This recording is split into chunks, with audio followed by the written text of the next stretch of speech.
Today's topic is a tiger, and everyone knows this animal because the tiger, scientifically Panther tigris, is a large cat native to Asia and unmistakable due to its impressive size and the characteristic dark stripes on a golden to reddish-brown coat, with 8 to 9 subspecies that differ significantly from one another and are classified into mainland and island forms, as the small, strongly contrasted Sumatran tiger stands in sharp contrast to the large, paler Siberian tiger, also known as the Amur tiger, which is the third largest land-dwelling predator after the polar bear and brown bear, while the Bengal tiger and Indo-Chinese tiger represent the typical subspecies between these extremes, and the extinct Bali tiger originally formed the smallest variant. Tigers vary greatly in size and weight depending on the subspecies, with male Sumatran tigers reaching a head body length of about 140 centimeters, a tail length of around 60 centimeters, and a weight of roughly 120 kilograms, while females weigh about 90 kilograms, whereas male Siberian tigers can reach up to 200 centimeters in body length, possess a 90 centimeters tail, and weigh around 250 kilograms, with females being significantly lighter at about 150 kilograms. And despite these variations, tigers live mostly solitary, feed primarily on large ungulates, and inhabit environments ranging from tropical rainforests to grasslands, swamps, and boreal forests. Yet their original range from the Caucasus to Bali has drastically declined. 3 subspecies are extinct, and only 3,000 to 5,000 individuals remain in isolated protected areas, leading the IUCN to classify the species as endangered.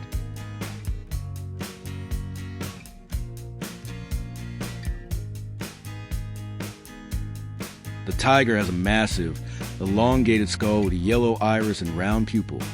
closely resembling that of a lion except for details such as a more concave lower jaw, and the skull length of large males averages 350 to 360 millimeters, while females reach 290 to 310 millimeters, with Sumatran tigers showing smaller measurements and the Bali tiger being the smallest, with only about 295 millimeters in males and 265 millimeters in females. And a tiger's brain volume ranges between roughly 250 and 300 cubic centimeters. The permanent dentition of the tiger consists of 30 teeth, following the typical feline dental formula, with the first upper molar often being very small or entirely absent, and the same applying to the first upper premolar, while the most striking features are the upper canines that can reach up to 70 millimeters in length and the slightly shorter lower canines, and the carnassial teeth formed by the fourth upper premolar, and the first lower molar measure 34 to 38 millimeters and 26 to 29 millimeters, respectively, in adult tigers.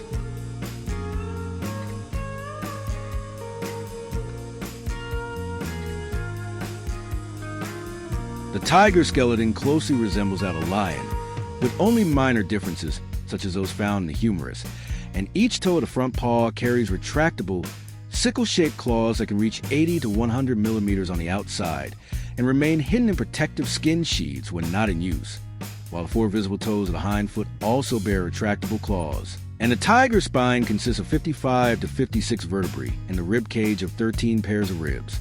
with the heart weighing around 600 to 1100 g, the intestine measuring roughly 7 m, and the Amur tiger developing a winter fat layer up to 5 centimeters thick along the flanks. The internal anatomy of the tiger features powerful muscles, strong bones, and highly efficient organs, as the heart weighing up to more than a kilogram provides endurance and strength needed for hunting, while the long intestine supports effective digestion of meat, and the spine with more than 50 vertebrae allows great flexibility for jumping and rapid directional changes, with the retractable claws staying protected until needed for maximum sharpness, and the seasonal fat layer of the Amur tiger demonstrating its adaptation to extreme cold and the necessity of energy reserves during winter.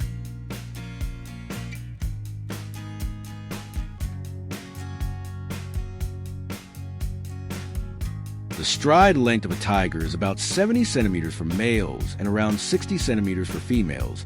with the size of the paw prints depending strongly on the ground, as the front paws of a very large male tiger leave impressions in moist clay measuring roughly 14 to 17 centimeters in length and 13 to 16 centimeters in width. while female tracks under the same conditions measure 12 to 14 centimeters long and 11 to 13 centimeters wide, and tracks in snow, especially fresh snow, can appear significantly larger. A tiger's tracks reveal not only the animal's size and sex, but also the condition of the terrain, since moist clay produces clear impressions that highlight the differences between males and females, while snow broadens the contours and makes the prints appear larger, allowing experienced trackers to infer weight, speed, and direction of movement from the stride length, paw shape, and depth of the imprint.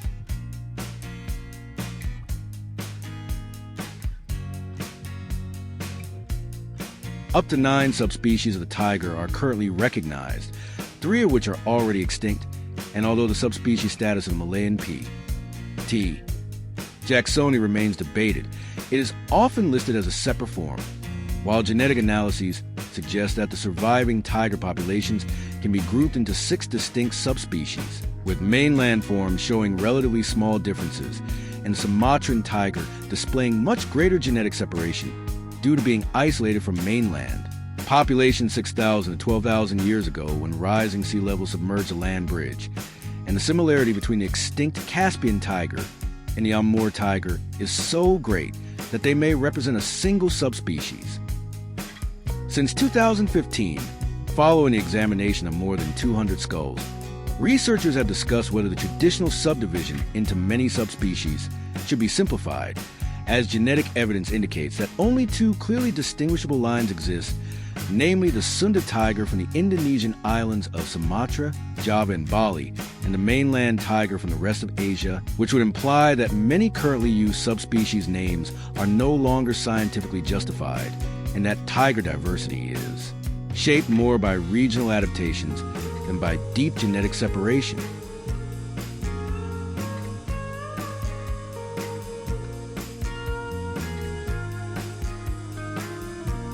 The evolutionary history of the tiger is difficult to reconstruct due to sparse fossil evidence, yet morphological and genetic studies suggest that the genus Panthera originated in Asia and that the tiger represents the basal sister group to the lion, leopard, jaguar, and snow leopard,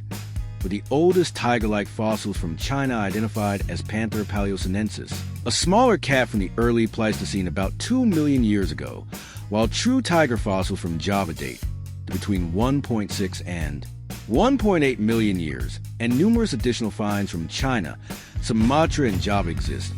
whereas the tiger appears in India, the Altai, and Russia only in the late Pleistocene, and is also known from Beringia and Sakhalin, with Javan fossils generally smaller than mainland forms and possibly representing 2 Pleistocene subspecies, Panthera tigris acutans and Panthera tigris trinalensis. The origin of the tiger likely lies in Southeast Asia,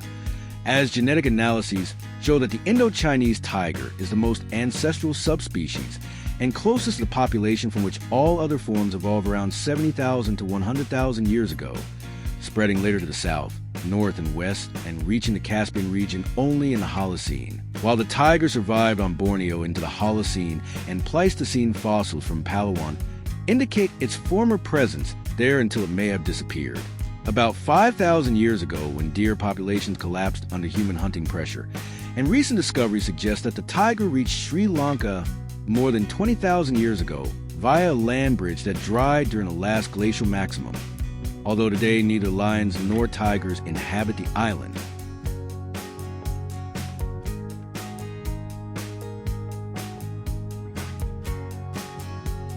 Tiger populations collapsed dramatically during the 20th century, as global numbers estimated at around 100,000 animals in 1920 had fallen to roughly 4,000 by the 1970s, with the Javan and Caspian tigers disappearing during that period and the Bali tiger already extinct in the 1930s, and even the Amur tiger nearly vanished mid-century, with only 20 or 30 individuals remaining before conservation programs, such as WWF's Project Tiger, helped stabilize populations in India and eastern Siberia, while numbers in other regions continue to decline, and by around 2,000 estimates range between 5,000 and 7,000 animals, with current figures suggesting about 3,890 wild tigers worldwide, and the IUCN listing the species as endangered. Today's tiger populations vary widely across subspecies and regions,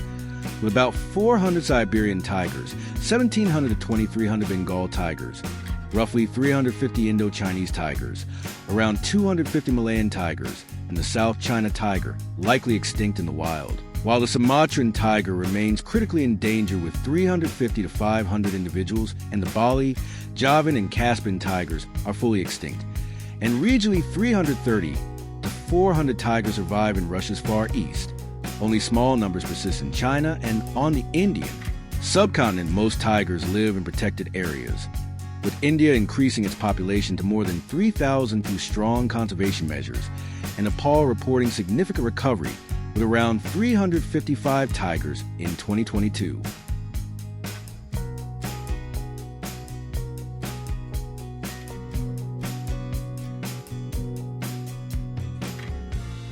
The greatest threat to the tiger comes from the destruction of its habitats, as deforestation, agricultural expansion, and declining prey populations undermine its ability to survive, while illegal hunting continues because tiger products, such as bone powder, remain in demand in traditional Chinese medicine. And despite international trade bans since 1975 and China's national ban in 1993, the market persists, with tiger skins increasingly traded illegally and ongoing debate about whether tiger farms could reduce pressure on wild populations, even though loosening trade restrictions would risk allowing poached product to be sold as legal ones, since they are often indistinguishable from farmed items. In addition to being hunted for medicinal products, the tiger is also targeted as a livestock predator when it kills domestic animals, leading to retaliatory killings that persist in many regions. And although conservation programs aim to reduce these conflicts through compensation and education, the combination of habitat loss, poaching, illegal trade, and human-wildlife conflict remains a primary reason why tiger numbers continue to decline despite international efforts, and why the species has already disappeared from many countries.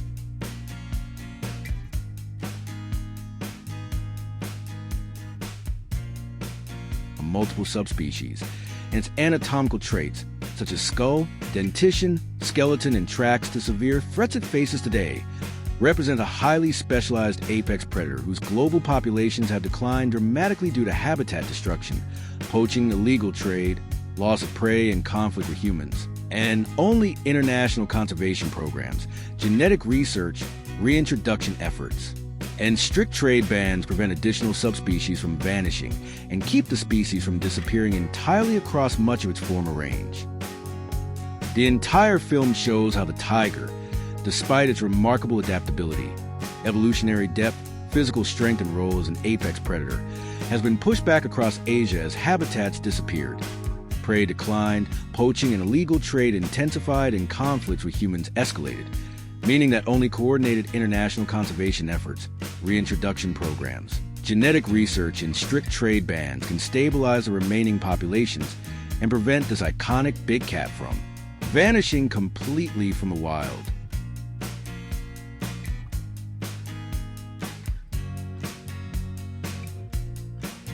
As we come to the end of this film, I want to thank every viewer, because it matters to me that people find content that offers calm moments, clear explanations, or simply a space to listen and breathe. And I hope this film has provided a bit of clarity and perhaps shown how fascinating the world can be when we take the time to look a little closer. Many people look for information that is not loud but explained in a clear and human way. And if this film achieved that, it shows that such content is valued and that it is important to tell things in a way that anyone can understand, without pressure, without rush, and without complicated language, but simply in a way that feels inviting and easy to follow. I hope this film has helped make the world a little more understandable, because sometimes a quiet moment is enough to grasp something that once felt confusing. And these are moments I want to create with my films, so that every viewer feels they have taken something meaningful away, no matter how big or small that thought may be. To finish, I kindly ask all viewers to subscribe to the channel, leave a like, and activate the bell, because every bit of support helps create new films and keep this knowledge available for everyone. And I want to thank each person for their time, their attention, and their willingness to join me on this journey, because that is what keeps this work alive and makes it possible to tell new stories.